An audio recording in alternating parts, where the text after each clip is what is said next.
Olá pessoal, então nossa aula hoje aqui é sobre o poço quadrado infinito, tá bom?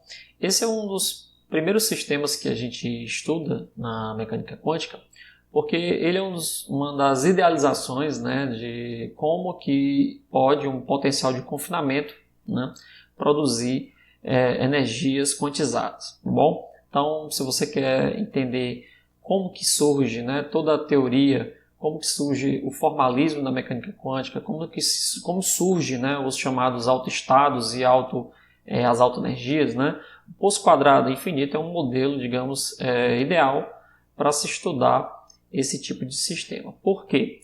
Porque apesar dele parecer idealizado, né, assim como, por exemplo, o estudo de plano inclinado, né, o estudo de sistema massa-mola lá na mecânica clássica, ele é um sistema idealizado, né? O poço quadrado infinito, né, ele pressupõe que existe um tipo de confinamento sobre uma partícula. Como é que esse tipo de confinamento pode surgir no mundo real?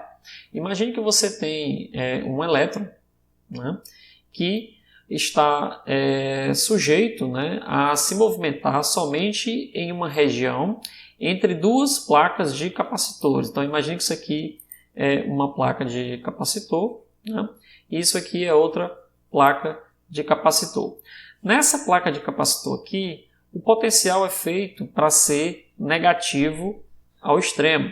Assim como nessa outra placa também, o potencial é feito para ser negativo ao extremo. Tá bom?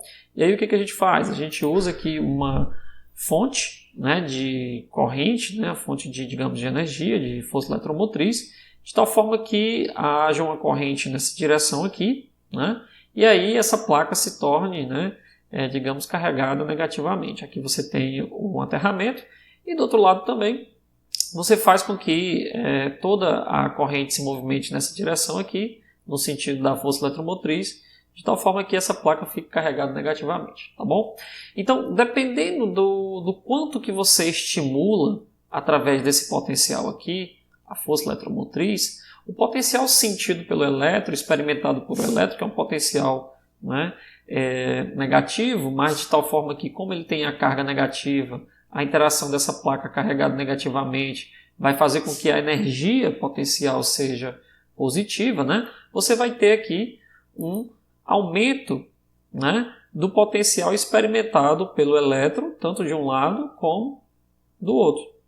Tá bom? Então perceba que à medida que você aumenta o potencial, né, a força eletromotriz dessas duas baterias aqui, você começa a criar uma pequena barreira, né, para esse elétron aqui. Tá bom?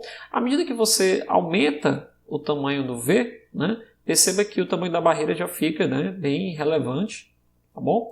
E aí, se você quiser exagerar, né, você aumenta consideravelmente o tamanho da força eletromotriz, tá certo? O que vai acontecer? Essa barreira ela se torna tão alta, né, que digamos que a energia que um determinado elétron pode ter aqui nesse espaço entre as duas placas, né, essa energia é aqui, se torna muito, né, menor do que o potencial, né, a energia potencial, digamos assim, experimentado, fornecido por essa fonte aqui, né? Na idealização do sistema, né, quando você realmente faz com que esse potencial venha a ser infinito, tá bom? O que vai acontecer? Você vai estar com a partícula, que no caso aqui é o nosso elétron, e ele vai estar confinado aqui numa barreira de potencial, né, infinito. Tá bom? Você diz, professor, mas para que serve esse sistema? Não. Esse sistema aqui ele é ideal, né, para estudar alguns tipos de fenômenos quânticos, né? Por exemplo, confinamento. Né? Normalmente, quando você confina uma partícula entre duas paredes, né, digamos, de potencial, né, você começa a observar que as energias, né, passam a ser quantizadas. Né? Ou seja, as possibilidades de energia que o elétron aqui, mesmo estando, digamos, livre, né, nessa região, mas experimentando a presença dessas duas barreiras aqui infinitas, né, as energias vão ser quantizadas. Então você pode ter fenômenos de confinamento, você pode ter quantização de energia, né? Normalmente isso aqui aparece, né, como aprisionamento, né? Você pode encontrar essa palavra aí, né, muito comum na literatura científica, né? o tipo de aprisionamento de elétrons, né, ou de partículas, tanto faz. Bom, ou de átomos, né? Átomos podem ser submetidos, né, a grandes barreiras de potencial, de tal forma que eles ficam, né, confinados numa determinada região do espaço. Tá bom? Então aqui, esse sistema ele é idealizado, né, aqui nessa região potencial experimentada pelo elétron, né, a energia potencial experimentada pelo elétron é zero, né, então aparentemente ele está livre. Né? Só que a gente vai ver que existe uma diferença entre ele estar livre com esse tipo de condição de contorno, né, ou seja, o potencial sendo infinito aqui nas extremidades, né, e ele está realmente livre, que é o que a gente conhece como partícula livre. Né? Aliás, esses dois sistemas, ele está livre em uma determinada região do espaço e ele está livre, né, em qualquer ponto do espaço, como uma partícula realmente livre, né, são situações que promovem energias totalmente diferentes, espectros de energia totalmente diferentes. Nesse aqui a gente vai ter quantização de energia e no caso de partícula livre não, o espectro de energia é totalmente contínuo, como eu vou mostrar posteriormente. Tá bom? Então, aqui a situação é a seguinte, o potencial ele é zero nessa região aqui entre 0 e L, né, que a gente chama de largura do poço, né? Então o L aqui funciona como se fosse uma largura, né, do poço de potencial, tá bom? A largura do poço, né? E o potencial é infinito, né, para x menor do que zero, ou seja, nessa região aqui, ele é todo infinito, ou essa região aqui também. Ou seja, pelo potencial ser infinito, tá certo? Essa região aqui é totalmente proibida para o elétron, né? Mas na frente a gente vai ver que se você baixar um pouco aqui o potencial, né, no lugar dele ser infinito e passar a ser finito, aí você pode ter a possibilidade do elétron ser encontrado nessa região aqui. Né? Você pode ter a possibilidade do elétron ser encontrado nessa região aqui também. Mas como o potencial aqui é infinito, tá bom? A barreira de fato é infinito, é impossível encontrar o elétron nessa região aqui. Tá bom? Porque não tem energia, né, que seja suficiente para poder causar, né, os fenômenos aí que a gente vai ver posteriormente que vem, né, da diferença entre a energia e a barreira ser relevante. Né? Classicamente falando, qualquer energia menor do que a barreira, né, já torna a região, né, proibida. Ou seja, classicamente proibida. Por quê? Como eu discuti aqui na aula passada, você vai ter energia cinética negativa, que é proibido, né, na mecânica clássica. Na mecânica quântica isso não é um problema. Né? Mesmo a energia sendo menor do que a barreira de potencial, vai haver a possibilidade da partícula ser encontrada nessa região. Tá certo? Mesmo ela sendo classicamente proibida, quanticamente proibida, não vai ser quanticamente proibida. Tá bom? E as soluções da equação de Schrödinger vão mostrar isso daí. Mas, nesse caso aqui, como a gente tem um potencial infinito, né, o que a gente vai ter obrigatoriamente é que a função de onda deve se anular, a densidade de probabilidade ela deve se anular nessa região aqui. Tá certo? Então, como é que fica a nossa equação de Schrödinger? Então, vamos lá. A equação de Schrödinger é menos h cortado sobre 2m, a derivada segunda, né, da função de onda. Aí perceba que eu já vou resolver aqui a equação de Schrödinger independente do tempo. Tá bom?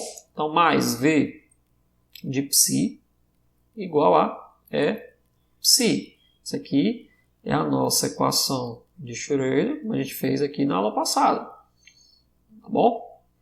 E daí? Daí o seguinte, que no nosso caso aqui tem um pequeno detalhe. Né? Na região para x, né, ou seja, aqui é a nossa função de onda total, nosso psi de x de t, ele vai ser o que eu vou resolver aqui agora, que é esse nosso psi de E, que eu não sei quem é ainda, tá bom? É elevado a menos i t sobre h cortado. É isso que a gente entendeu como estado estacionário. E por que aqui é uma situação de estado estacionário? Porque o potencial nas situações não depende do tempo. Tá bom? Ele não depende do tempo. Ou ele é zero ou ele é infinito, que são números, né, que não tem independência temporal. A não ser que você faça com que esse potencial seja modificado no tempo. Então imagine a situação, por exemplo, que você tem a barreira de potencial infinita, mas aí você permite que essa barreira, digamos, da esquerda ou da direita, né, seja flexível, né, ou seja, ela seja móvel. Aí é uma situação totalmente diferente, isso aí a gente só vai estudar isso aí lá na frente, quando a gente for falar de teoria da perturbação dependente do tempo e de aproximação adiabática, porque a mecânica quântica ela tem que mudar, porque aí o potencial já não é mais independente do tempo, tá bom? A equação de Schrödinger é independente do tempo, que é essa aqui que a gente resolveu, né, analisou na aula passada, né? Ela já não vai ser mais válida, tá bom? Então, vamos lá. Na região, vamos resolver com calma aqui, na região entre x igual a 0 e x igual a L, né, o potencial é 0. Tá bom?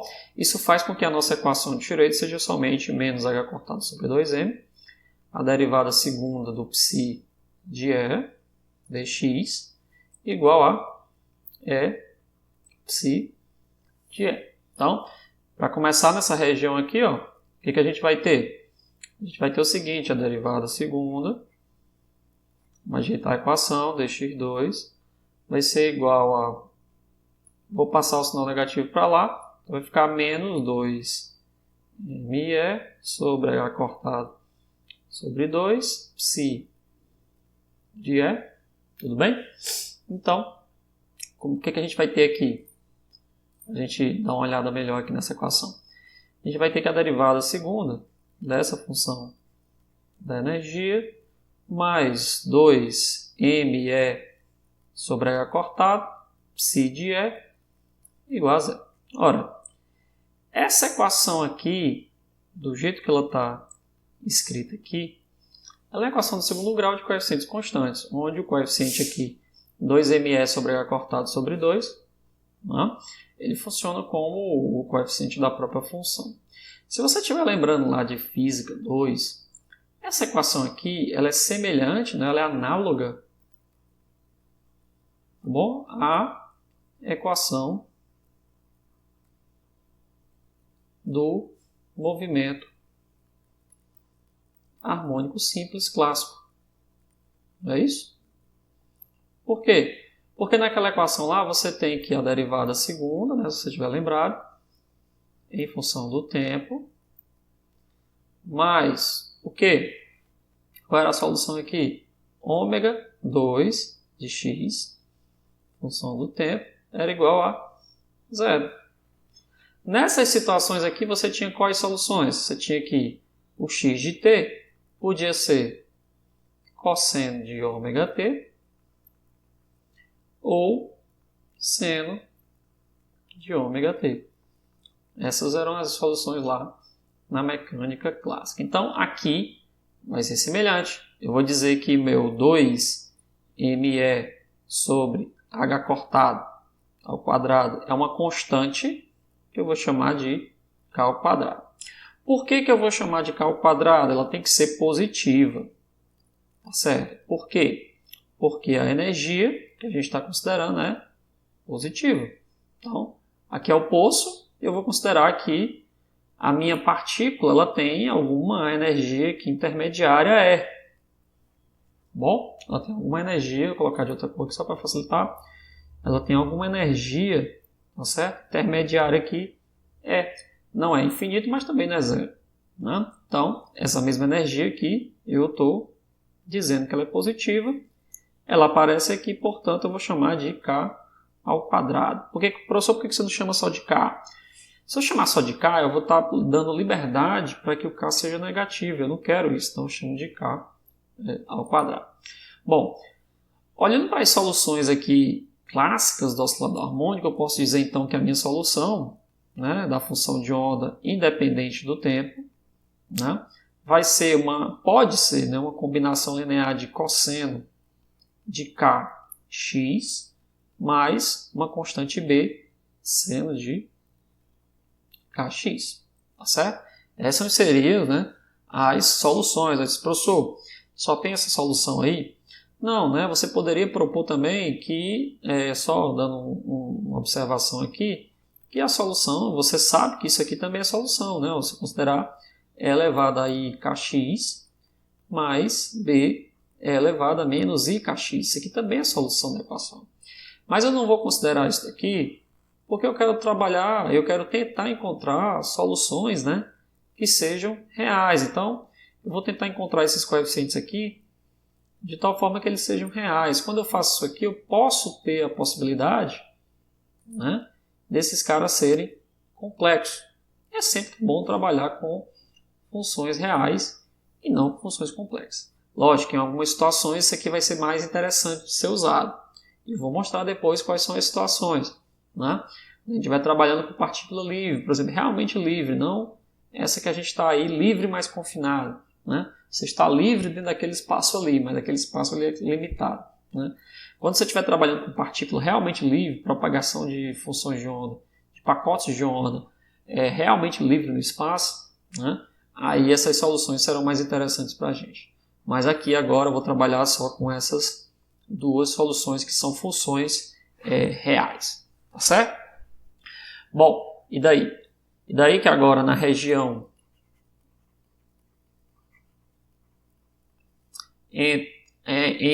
na região de x menor do que zero, né? E x maior do que L, o que a gente tem? A gente tem que ter que a densidade de probabilidade tem que ir a zero. Né? Ou seja, eu não posso encontrar partícula nesses pontos aí. É proibido. Por que é proibido? Porque o potencial é infinito. O potencial está indo para infinito. Tá certo? Ora, se o potencial é infinito, não tem energia que possa transpassar esse tipo de potencial. Não tem nenhum argumento, digamos, razoável, mesmo na mecânica quântica, que me permita o elétron ser encontrado numa região onde o potencial é infinito. Tá bom? Então, se a densidade de probabilidade tem que ir a zero, é óbvio que a função de onda também tem que ir a zero em x igual a L, né? X igual a zero e x igual a L. Isso significa o quê? Isso significa que não importa a solução que eu venha encontrar, né? A minha densidade de probabilidade aqui, nessa região, tem que ser zero. Né? E a minha densidade de probabilidade nessa região aqui tem que ser zero. Tá certo? O que acontece aqui ainda não sei. Pode ser que sejam coisas desse tipo aqui. Ó. Ninguém sabe. Né? Mas uma coisa é certa. Tá bom? Uma coisa é certa. A função de onda, nesse ponto aqui e nesse ponto aqui, o psi tem que ir a zero. Senão, não vai satisfazer essa condição de contorno. Tá bom? É uma condição de contorno. Então, psi de E de zero tem que ser igual a zero e psi de E de L tem que ser igual a zero. Tá bom? Aí perceba como eu já estou procurando uma função que é da energia. Essa minha energia aqui, ó, isso aqui é uma constante, a massa, digamos, do elétron, né? O m aqui pode ser a massa do elétron, tá bom?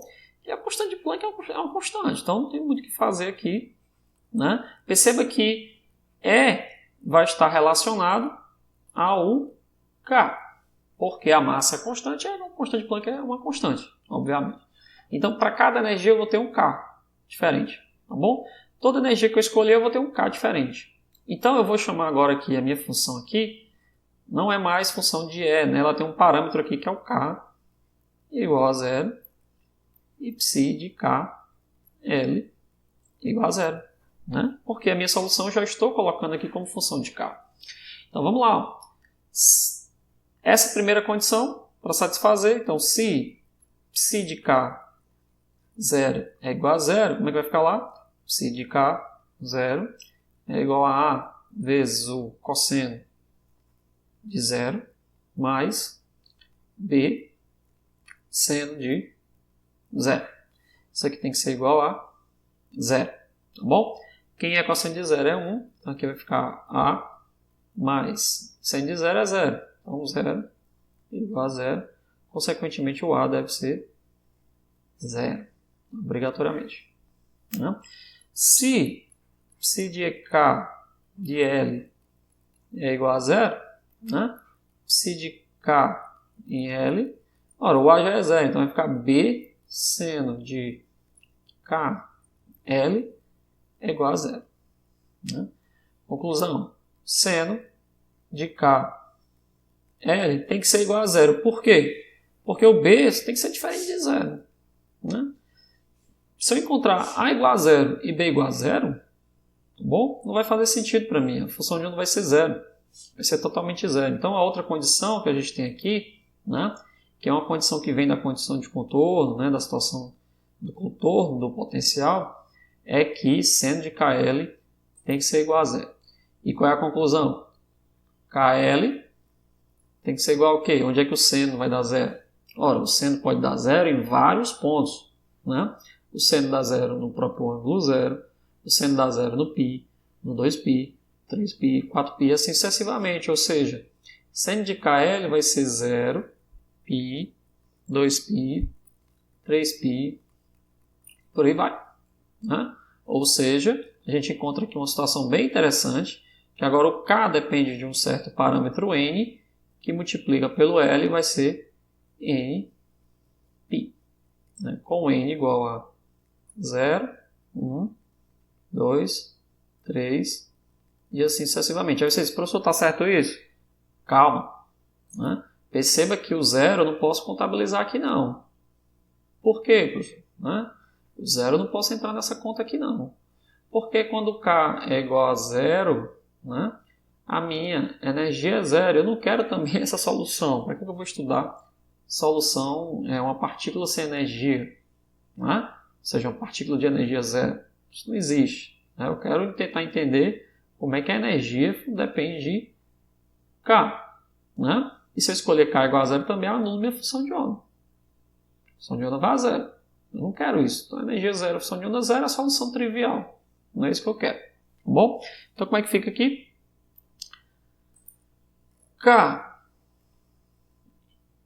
KL igual a Nπ. Então, daqui a gente tira a primeira condição de quantização. O K é Nπ sobre L.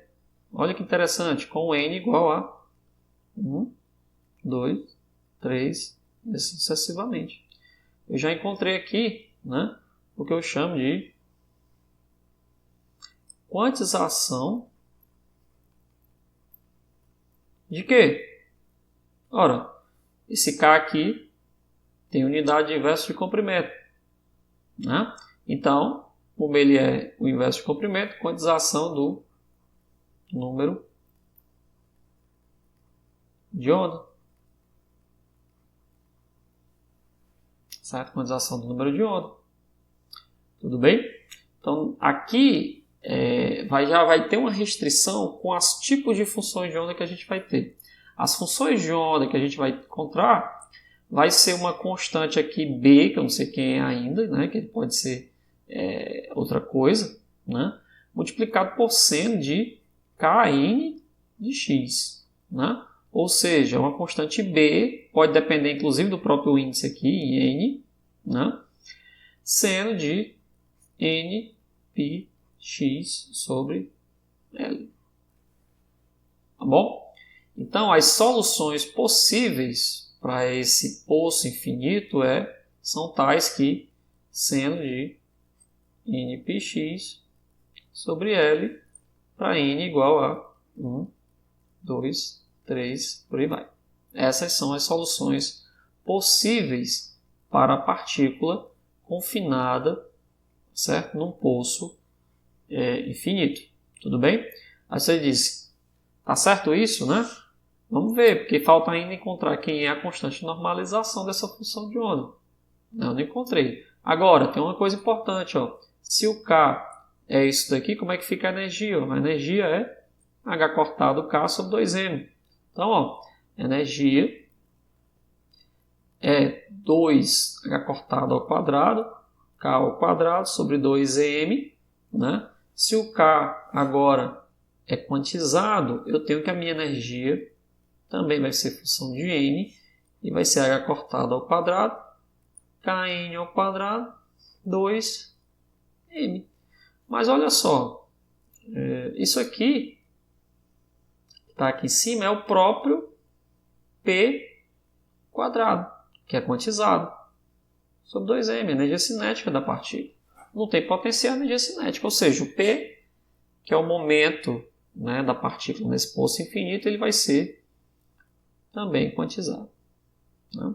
Com isso, né, finalmente aqui escrevendo uma expressão, a minha energia do poço infinito vai ser H cortado, né, π ao quadrado, N ao quadrado sobre 2mL ao quadrado, né, porque o K é Nπ sobre L. Então, essa aqui é a energia, né, quantizada. Essa aqui é a energia, quantização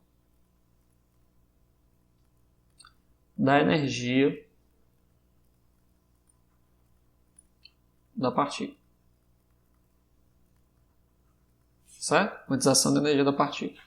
Ora, então a gente encontrou já quem é a função de onda, encontrou quem são as energias, né? As possíveis energias desse sistema, né? Vamos agora tentar entender isso daqui. Então você tem um poço aqui infinito, bom, onde essas paredes aqui elas vão para o infinito, e eu tenho valores aqui, ó, que é o quê? O E1, por exemplo, o primeiro valor de energia é H cortado ao quadrado, π ao quadrado sobre 2mL. Né? Então perceba que quanto maior a largura do poço, menor a energia. Então digamos que esse valor aqui, ó, é o nosso E1. Né? E aqui a gente já vê uma coisa importante. Né? A energia, né, a menor energia possível para essa partícula aí, né, não nula, ela não é tão pequena quanto a gente queira. Né? Isso é um fato importante. Eu não posso ter uma energia que difere do zero da forma como eu queira. Ela depende da largura do poço. A única forma de eu reduzir, né, o tamanho desse valor de energia aqui de baixo, energia mais baixa, né, é eu aumentando a largura do poço para a mesma partícula. Então, se eu aumentar a largura do poço, essa energia ela diminui. Né? E aí olha que interessante, ó.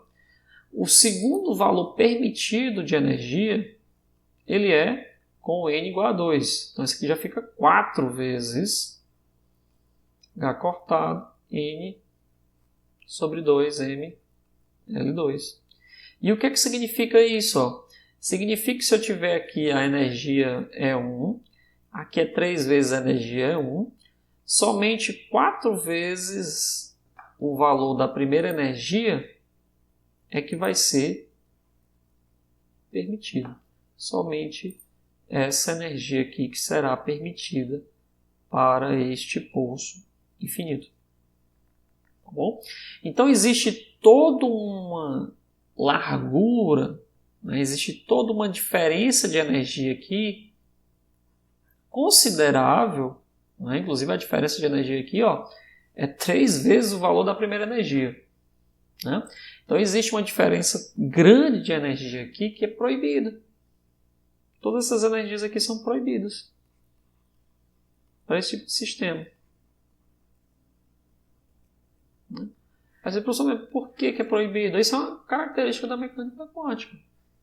Né? Isso é o que diferencia a mecânica quântica da mecânica clássica. Né? Você passa a ter energias que são proibidas. Né? Somente alguns valores de energia são permitidos.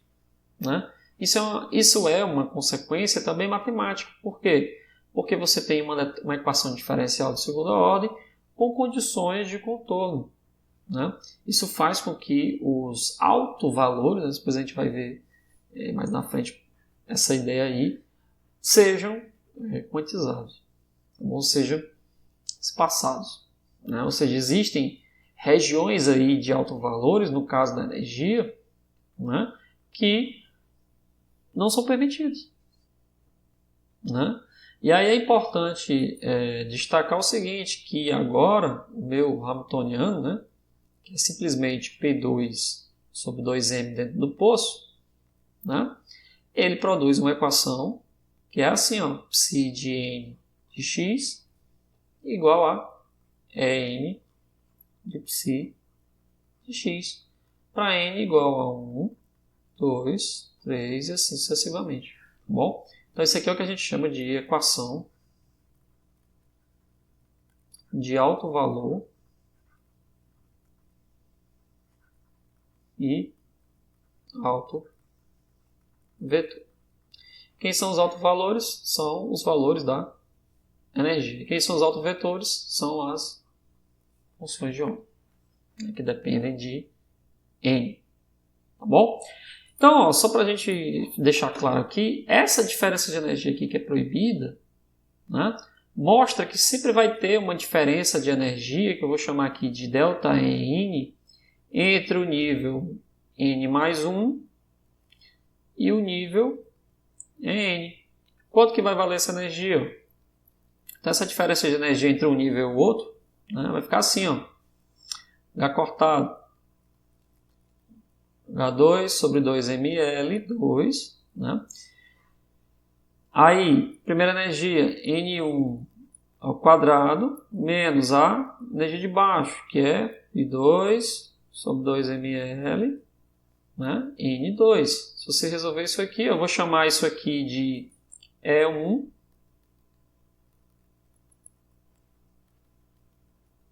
né? Vou chamar de E1, e aí a diferença de energia aqui no caso vai ficar aqui n quadrado mais 2n mais 1, então a gente tem E1, 2n mais 1. Né? Então a diferença de energia aqui de um ponto para o outro é a primeira energia, 2n mais 1. Isso significa o quê? Isso significa que o espaçamento,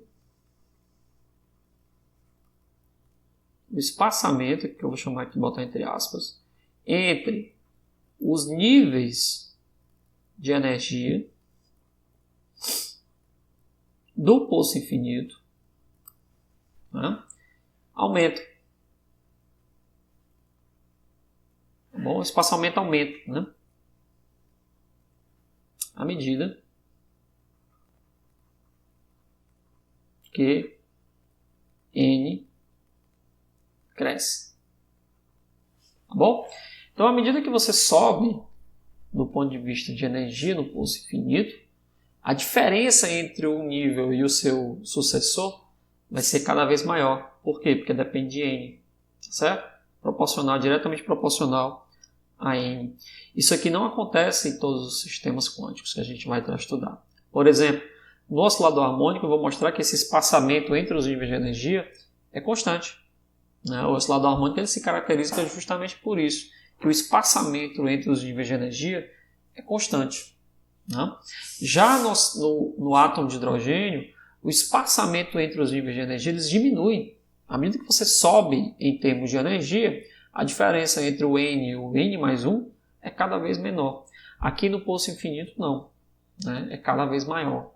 Né? Isso é o que diferencia basicamente os três sistemas, né, que a gente vai estudar no nosso curso. Poço infinito, oscilador harmônico e átomo de hidrogênio. O poço infinito, o espaçamento entre os níveis, eles aumentam à medida que você sobe em termos de energia. Já no oscilador harmônico, não. O espaçamento é constante. E já no átomo de hidrogênio, não. O espaçamento ele vai diminuindo à medida que você sobe em termos de níveis de energia. Tá bom? Bom, agora que a gente já viu isso daí, o que falta a gente entender mais desse sistema? Essa constante aqui, ó, chamada constante de normalização. Então eu vou fazer aqui uma divisãozinha aqui, só para a gente estudar, né? Quem é a constante de normalização? Como é que a gente pode calcular essa constante de normalização B, né? Bn. Será que ela depende de n mesmo, né? Do que ela depende mais? Né? Como é que a gente pode encontrar essa normalização aí? Bom, para essa função de onda ser normalizada, né? Perceba o seguinte, a gente encontrou aqui um psi de n de x, tá certo? Que é igual a bn seno de n πx sobre L. Bom, isso significa que a minha função de onda total também depende de n, vai ficar assim, ó, x de t, né? Bn seno de n πx sobre L é elevado a menos n de t sobre L cortado. Tá bom? Se eu quiser normalizar essa função de onda aqui, então, a integral, né, de menos infinito até mais infinito do quadrado da minha função de onda, se eu quiser encontrar a normalização e disser que isso aqui é 1, né, perceba que esses limites de integração aqui para o posto infinito, eles se resumem à integral de 0 até L, né, de psi de x de t quadrado dx. Bom, isso aqui tem que ser igual a 1. Tá certo? Então, ó, como isso aqui é ao quadrado, essa fase aqui não vai importar, ela vai se anular. Isso aqui significa que a integral de 0 a L que a gente tem que resolver é somente com a parte espacial. Dx igual a 1.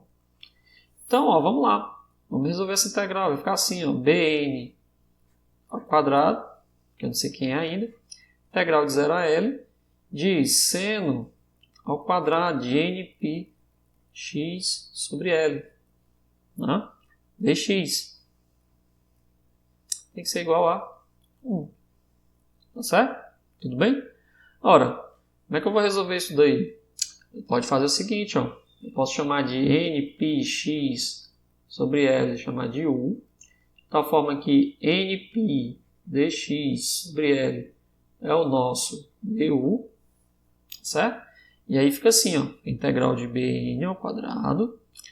Quando o x for 0, o u também é 0. Quando o x for L, o u é nπ. Vai ficar sendo o quadrado de u. E o dx, quem é, né? É L sobre nπ du. Aqui tem que ser igual a 1.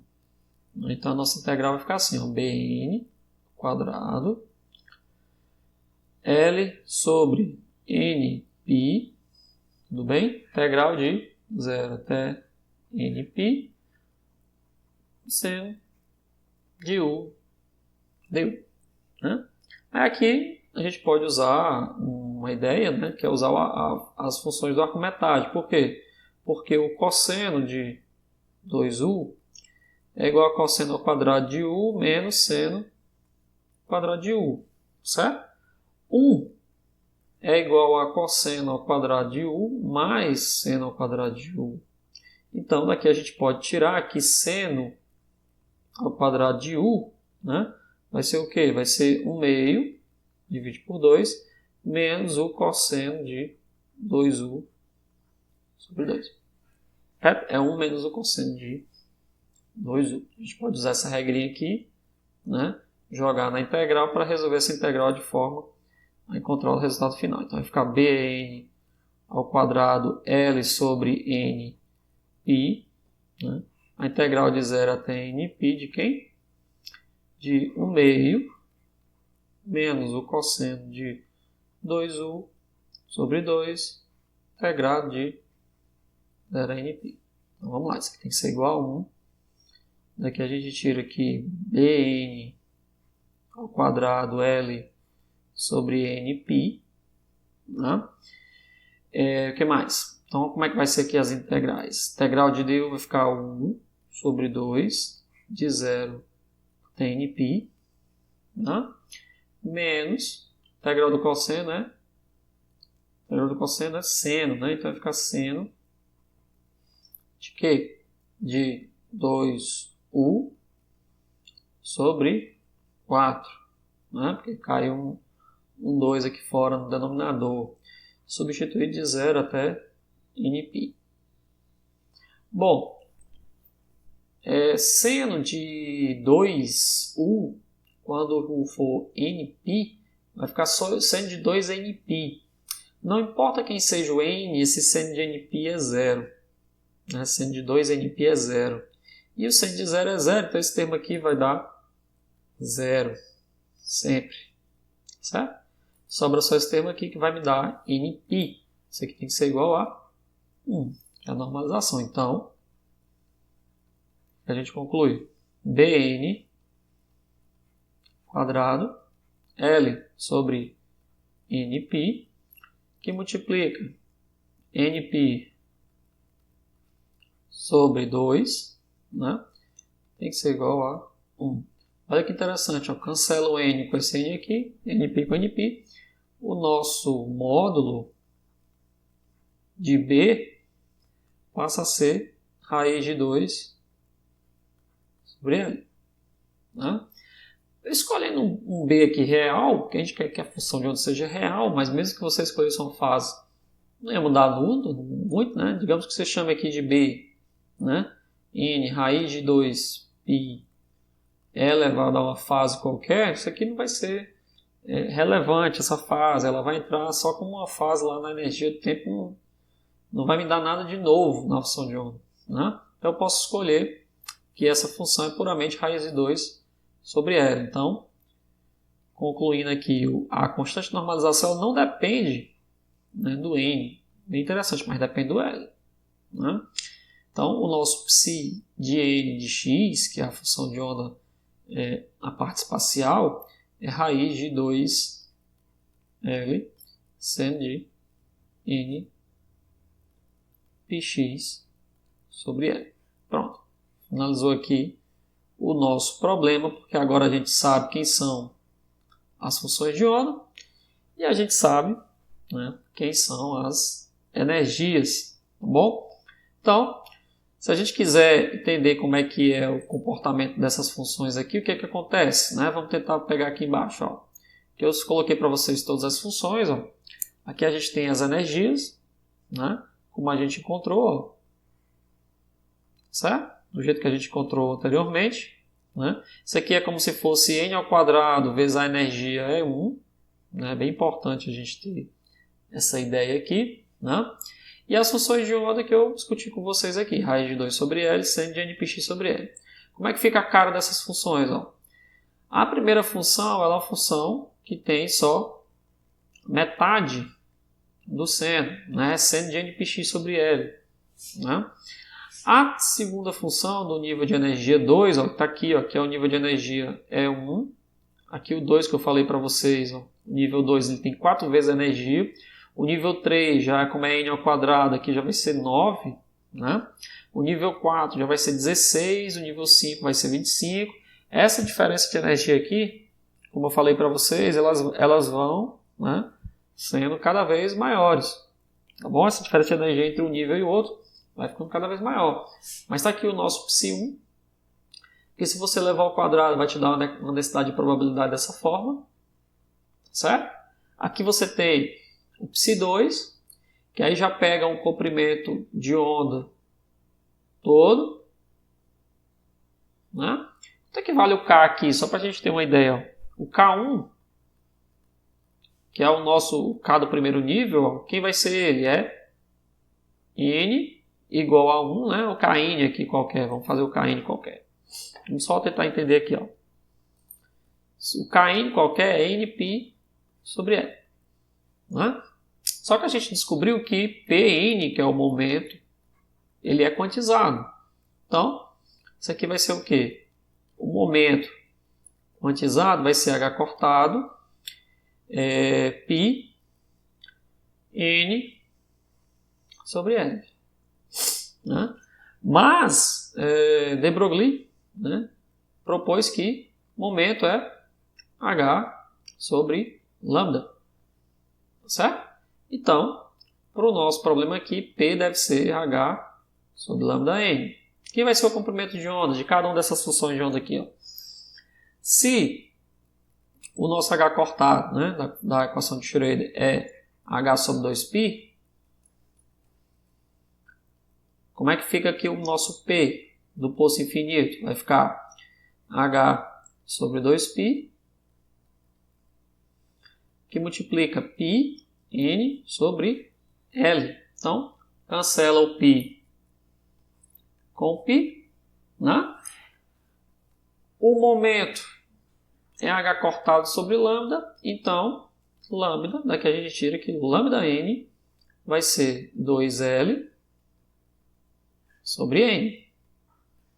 Olha que interessante. Ó. Quanto maior o nível de energia, menor é o lambda correspondente da função. Então, por exemplo, lambda 1, né, é 2L, simplesmente 2L. Por isso que aqui, ó, é a metade. Né? Isso aqui seria o lambda 1 sobre 2. Tá certo? No segundo nível de energia, o lambda é quanto? 2 sobre L dividido por 2, que é L. Então, ó, o lambda tem o próprio tamanho do L. Né? No terceiro nível de energia, o lambda é 2/3 de L. E assim vai. Né? Então, o lambda está aqui, ó, 2/3 de L. É o lambda 3. Tá certo? Então, ó, perceba que faz todo o sentido e está coerente com tudo que a gente aprendeu na mecânica quântica. A função de onda Psi2, do nível de energia 2, do nível de energia 1 e do nível de energia 3. O que é que você está observando? Quanto maior a energia, nessa situação, menor é o comprimento de onda associado. Né? Quanto maior é o nível de energia, menor é o comprimento de onda associado. E olha que interessante, ó, isso aqui é a função de onda, mas olha a densidade de probabilidade. Ó. Você ganha aqui probabilidade 0. Né? Então, não existe probabilidade da função de onda da partícula ser encontrada aqui, nem aqui. Tá certo? E você, com o nível de energia 2, você ganha agora a impossibilidade de encontrar a partícula no centro do poço. Aí você diz, professor, mas por que é que existem essas possibilidades da partícula não ser encontrada em algumas situações dentro do poço, se, né, a partícula está livre dentro do poço? Essa é uma das coisas curiosas da mecânica quântica, de que, apesar da gente estar estudando aí partícula livre, né, realmente livre dentro do poço, ela em princípio deveria ter a sua probabilidade de ser encontrada em qualquer ponto do espaço como sendo constante. Né? Classicamente falando, você não tem argumento nenhum para dizer que alguns pontos do espaço dentro do poço são mais prováveis do que outros. Né? Aqui a mecânica quântica está te dizendo explicitamente que não existe probabilidade nenhuma da partícula ser encontrada nesse ponto aqui e nesse ponto aqui, quando a energia o nosso é 3. Né? Quando a energia é 2, não existe a possibilidade de ser encontrada aqui. Né? Já na energia E1, existe. Né? Só não existe nas extremidades. Por quê? Né? Essa é uma característica principal da mecânica quântica. O fato de você estar confinando a partícula naquele ponto, naquela situação do espaço, já te dá uma imprecisão, né? Te dá uma incerteza, tá certo? Na posição cada vez menor. Porque isso te diz que a partícula, né? Ela, com toda certeza absoluta, está naquele ponto, naquele poço de potencial. A probabilidade de você encontrar a partícula dentro do poço é igual. Né? Como a densidade de probabilidade ela é flexível, aqui depende de qual energia você está, por exemplo, a probabilidade de você encontrar a partícula, né, num determinado ponto do espaço, aí você vai ter que pegar a sua densidade de probabilidade, dependendo do estado que você está, né, que vai depender de n, tá certo? Integrar entre os pontos que você quer considerar. Né? Isso aqui vai ser a probabilidade de encontrar entre x igual a xa e x igual a xd. Tá bom? essa vai ser a sua probabilidade de encontrar a partícula em determinada região do espaço. Agora, o que eu estou te dizendo aqui é que se você pegar todo o espaço, a probabilidade de encontrar a partícula ali dentro é 100%. Né? Então você já está dando, de certa forma, uma imprecisão na posição cada vez menor. Quando você tem esse tipo de comportamento, é esperado que exista uma imprecisão acerca do momento, da medida de momento que você vai ter. E isso faz com que você tenha, né, interferências construtivas e destrutivas dentro do poço. É como se, de alguma forma, por a gente estar trabalhando, por a gente estar buscando soluções estacionárias, né, as interferências da onda produzida aí pelos efeitos quânticos na partícula, né, faz com que você tenha locais onde é mais provável encontrar partícula, locais onde é menos provável encontrar partícula. É como se você estivesse segurando uma corda, tá certo? Entre duas extremidades. Isso você aprende lá na Física 2. Quando você segura uma corda entre duas extremidades e você quer produzir ondas estacionárias nessa corda, existem vários tipos de onda estacionária. A primeira delas é a onda fundamental, né? Frequência fundamental, onde a partícula fica, a corda, né? Ela fica vibrando aqui nesses pontos. Bom, fica vibrando assim. Você pode produzir também situações onde a corda vibra assim, né? Isso aqui se inverte depois, né? Vem para cá. E aí você está produzindo aqui ondas harmônicas, né? Ondas estacionárias, e assim vai. Por que isso aqui aparece? Né? Aqui você tem um nó. Tá bom? Por que isso aqui aparece? Porque você tem interferência construtiva e destrutiva de ondas que se espalham dentro da corda, no caso aqui. Então aqui é a mesma coisa, né? O fato de você ter comportamento ondulatório dessa partícula, desse elétron, e esse comportamento ondulatório ter novamente uma imprecisão muito grande do momento, por você estar precisando aí a posição da partícula, faz com que você tenha interferência aqui destrutiva e construtiva, e realmente a probabilidade de encontrar a partícula em alguns pontos do espaço seja 0. Tá bom? De encontrar a partícula em alguns pontos do espaço seja 0. Tá certo? Em outros pontos seja maximizado. Tudo bem? Então, é assim que funciona mais ou menos aí o poço infinito. Quando for na próxima aula a gente vai discutir mais ainda sobre o poço infinito, sobre algumas considerações sobre essas soluções. Tudo bem? Então, vamos ficar por aqui. Vamos até a próxima aula.